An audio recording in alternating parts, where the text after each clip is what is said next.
Hey guys, be sure to like and subscribe. Today I want to talk a little bit about the spirit of the Filipino people. One thing I notice over here and we're getting through like a bunch of typhoons and floods, and we've had the Tal volcano blow up at the beginning of the year, and a bunch of other things too. And with all this stuff that has gone on, um, I've gotten to see like the spirit of the Filipino people, the way they just pick up and survive. And these people, I mean, I went over to Tal and Tagaytay after the eruption of Mount Tal, and the place was supposedly covered with ash. And when I went over there, it looked the same way as it did before. I mean, it was amazing, that they had cleaned up everything so quickly. I was like, wow, I couldn't believe that everything was so clean again. And I'm surprised at the Filipino people sometimes that they can just fix everything so quickly. But one thing I notice is that they're survivors. I mean, the way I put it to people is you could put 10 Filipinos on a deserted island and come back a month later, they'd probably have a little village there, and with boats and everything. They know how to do everything and fix things and make things, and just how to, they know how to face adversity and problems and move right through it. It's like nothing to them. They're very strong-willed people. They just know how to survive. Economic disasters doesn't mean anything to them. It's just right off their shoulder. Like they can make it. It's amazing that these people can live through some of the things that they live through, but they every time they make it, they're survivors. And like even the poverty-stricken people here, I see them in the streets and they're making money, no matter what it takes. They survive. They sell food on the streets or do something, and they just keep on going.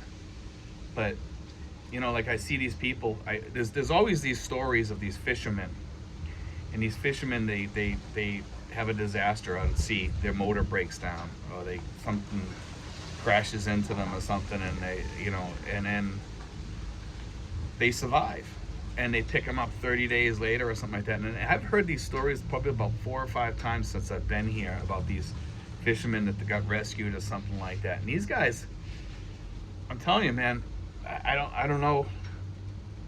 I couldn't do some of the stuff that these people do. I mean, I don't know if I have it in me. Maybe I do. Maybe I don't. Maybe when you face these issues, you learn to survive. But it's just, I find it amazing, And I mean, we've had volcanoes here. We have people up north, they have to move their homes because of mudslides. Some of them are digging their homes out. Where Mount Pinatubo is, whenever it rains, they have like massive, I don't know what they call it. It's almost like a mud that turns into like cement. But issues like that, and people work through it here. And people pull together and they take up collections for people. I mean, the girl that we took in, that we adopted here, she's taken up clothing for the flood victims now. And it's amazing. It's amazing what people will do here. Everybody picks up a slice of the pie and says, okay, we're gonna carry us through this, all of us together. And the Filipinos do that. They work together as a whole, as a community. Even if they don't like somebody, when it comes down to times like this, they don't care who you are, they'll help you.